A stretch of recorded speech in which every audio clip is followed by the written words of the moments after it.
Morning children. Today we are going to learn metals and non-metals. We are going to learn under three topics.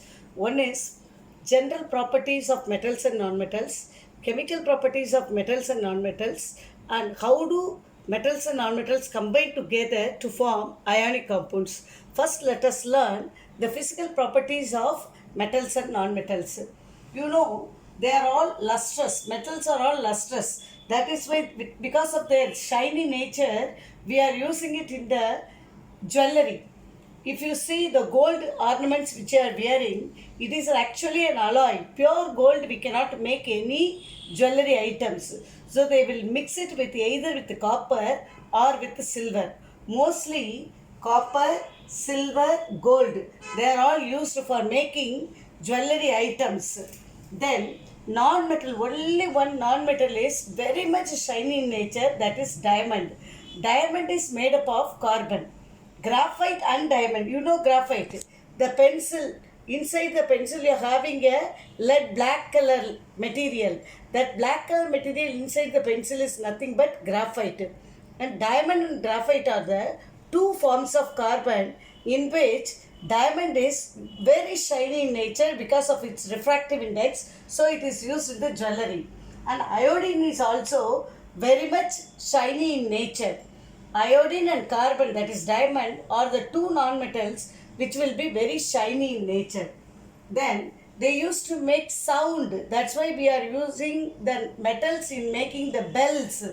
They are used in the bells metals, iron, aluminium, copper, they all will be used. You might have seen the temple bells, and at home also you might have seen the bells which are made up of metals, iron, aluminium and copper. Then they are malleable. What is the meaning of malleable? Malleable means they can be beaten into sheets, aluminium sheet, iron sheet, copper sheet you might have seen. But non-metals cannot be made into sheets, so they are non-malleable. Ductile. Ductile means we can make it in the form of a thin wires, like this thin small wires we can make. Wire or rod we can make. But non-metals we cannot make them into wires and rods, so they are non-ductile. This is ductility property. Then conductivity. Two conductors you might have heard about, heat and electricity. In the home we might have seen all the vessels are made up of metals.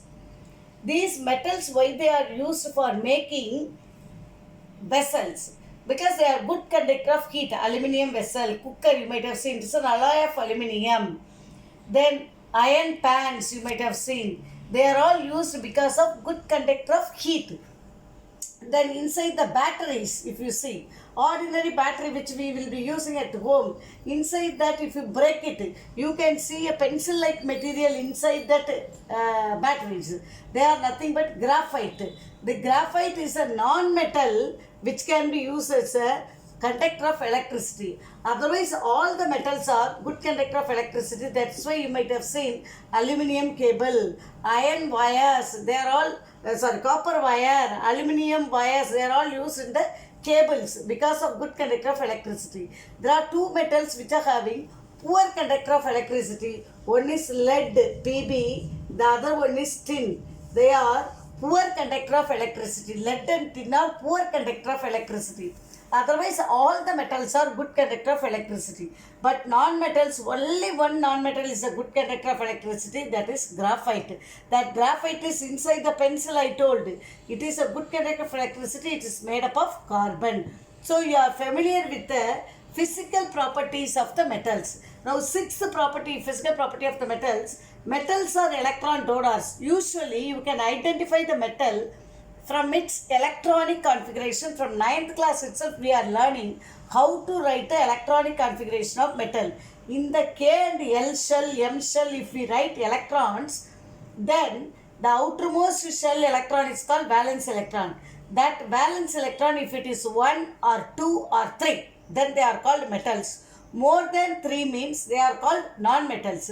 These metals, they have more tendency to donate that electron because every element, it wants to have 8 electrons in its valence shell. But metals are having either 1 or 2 or 3 electrons. It cannot gain If it is having 3 electron means it has to gain 5 electron from others. If it has 2 electron means it has to gain 6 electron from others. If it has 1 electron means it has to gain 7 electron from others, which is not possible. So metals are electropositive. They have more tendency to donate electron. So they are very good reducing agents. So non-metals, how will you say in the opposite manner? Non-metals are electron acceptors. They have 4 electron or 5 electron or 6 electron or 7 electron. So they need 1, 2, 3, 4 electrons only to become how many electrons in the outermost shell? 8 electrons in the outermost shell. So non-metals are electron acceptors. So when they accept electron, they will get negative charge. So they are very good oxidizing agents. Metals are good reducing agents. Non-metals are very good oxidizing agents. After that, I am not going to deal with chemical properties. Separate video I will put for the chemical properties. Only 4 chemical properties. With the oxygen, how they will react. With water, how they react. With acid and with other metal ion solution. This other metal ion solution already we have seen in the first chapter as well as in the second chapter. Displacement reaction, like that we have studied. So we are going to see how ionic compounds are formed. Already I told you metals are electron donors. Now let us start with an example. Metals have tendency to donate electron. Non-metals have tendency to accept electron, I said. Now let us take sodium. Its atomic number is 21. So how will you write the electron? 2, 8, 1. K shell, L shell, M shell. So it is having how many electrons in the outermost shell? 1 electron. So you can identify whether it is a metal or non-metal. Yes, it is a metal because it's having 1 electron. Sodium, it wants to give up this 1 electron. So why it wants to give up that 1 electron? Electron donor, I said. If it gives that 1 electron, then this L shell becomes the outermost shell. Then it is having 8 electron. So it is having tendency to donate 1 electron. When it is donating 1 electron, you know very well, its atomic number is 11 means it has 11 proton, 11 electron. When it is donating 1 electron, how many electrons it will have? 10. But how many proton? 11. So what charge is more? Proton is more. So it will get a positive charge. If it donates 1 electron, 1 positive charge. If it donates 2 electron, 2 positive charge. So it is positive ion. It is called cation. This sodium, now it is going to donate its 1 electron to whom? Chlorine. Chlorine 17 atomic number. How will you write? K shell 2, L 8, then 7. 2, 8, 7. Total 17 is coming. It needs how many electrons to become 8? 1 electron. So the chlorine it is called chlorine. It is accepting the 1 electron from sodium and become chloride ion. Sodium, sodium ion. Chlorine, chloride ion. Anion will change its name by writing its name with IDE. We have to write chloride ion. So it is becoming 2, 8, 8. Now, ionic compound is formed by the donation of the electron, that is transfer of the electron from the outermost shell of metal to the non-metal. So it is formed between a metal and a non-metal. Sodium, it is donating its 1 electron, this 1 electron, to whom it is donating? To chlorine, because it's having 1, 2, 3, 4, 5, 6, 7 electron. It is accepting that 1 electron and sodium is becoming sodium ion. Chlorine, by accepting this electron, it is getting a negative charge. There is an attractive force between the sodium ion and the chloride ion. This attractive force is called electrostatic force of attraction. Electrostatic force of attraction or Coulombic force it is called. Now let us go to next example. So this compound is called sodium chloride. It is an ionic compound. It is an ionic compound, sodium chloride. What type of force is present? Electrostatic force of attraction or Coulombic force.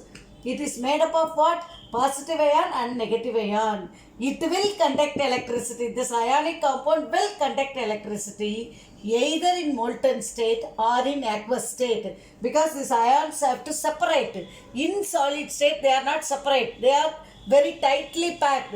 This force of attraction has to break. then they have to move in the form of ions. That is possible only in molten state and in aqueous state. So when do ionic compounds conduct electricity? In molten state and in aqueous state only they will conduct electricity. Because of this very strong force of attraction, they have high melting point and high boiling point. Why do ionic compounds have high melting point and boiling point? Due to the strong electrostatic force of attraction between the oppositely charged ions. Now let us move on to the next example. We are going to see magnesium oxide. Magnesium atomic number is 12. 2, 8, 2. You know very well whether it is a metal or a non-metal. 1, 2, 3 electrons are present in the outermost shell means it is a metal. So it is having 2 valence electrons that I am showing with a dot diagram. Dot. 2 dots. Outermost electron only we are showing in the form of dot. Now oxygen. It is having 2, 6. Atomic number is 6. It's a 8. It needs how many electrons to complete octet? 1, 2, 3, 4, 5, 6. It needs 2 more electrons. So it is asking magnesium, can you give me the 2 electrons? Magnesium is transferring its valence 2 electron to oxygen. So magnesium will get what charge? Positive charge. How many positive charge? 2 positive charge. Why 2 positive charge? Because it is giving 2 electrons. How many electrons oxygen is gaining? 2 electrons. Already 6 was there. Now it is accepting 2 electron. So it is become 2 minus. It is called oxide, not oxygen. Magnesium oxide. What force will be present between these two ions? It's cation, it's anion. Electrostatic force of attraction. So magnesium oxide is a what compound? Ionic compound. Now let us go to next example. Sodium oxide. Sodium, what is atomic number? Already we have learned 2, 8, 1. It is able to donate how many electron? 1 electron. Already we have learned oxygen is ready to accept how many electron? 2 electron. But what to do? Sodium can give only 1 electron. But oxygen is ready to accept 2 electron. So 2 sodium atoms. It's 1 electron, this 1 electron and this 1 electron. 2 sodium atoms. They are donating 1 electron and they are becoming ions. So how many sodium ion? 2 sodium ion. That 2 has to come at the bottom. 2 sodium ion, they are giving 2 electron to 1 oxygen. So oxygen gets 2 electron from 2 sodium. Each sodium gives 1 electron. So here on the top only 1 positive charge only you have to put. But how many sodium? 2 sodium. That number has to come at the bottom. So what is the formula for sodium oxide? Na2O. Likewise, let us go to calcium. Calcium atomic number is 20. How will you write the 20 electron? K shell, L shell, M shell and N shell also we are writing. 2, 8, 8, 2. Is it a metal or a non-metal? Yes, you are correct. It is a metal. Chlorine 17. 2, 8, 7. Chlorine needs how many electron? Only 1 electron to complete octet. So calcium is ready to give how many electron? 2 electron it is ready to give. So calcium is ready to give 2 electron. This side 1 electron to 1 chlorine, that side 1 electron to another chlorine. So what is the formula? Calcium chloride. Chloride only 2, anion only 2. So the number comes below chlorine only, not below calcium. Calcium transfers 2 electrons, so it will get 2 positive charge. 1 chlorine accepts 1 electron, so 1 minus. But how many chlorine are there? 2 chlorine. So the formula is calcium chloride CaCl2. So hope you are all knowing how to write the ionic compounds. Ionic compounds are made up of ions. They conduct electricity in molten state and in aqueous state. Then they have high melting point. They are soluble in water because water is a polar solvent. Only in water they separate into ions. That's why I said the aqueous solution. Aqueous solution. They have strong force of attraction which is called electrostatic force of attraction or coulombic force of attraction. In the next video, we will see all chemical properties of metals and non-metals. Thank you.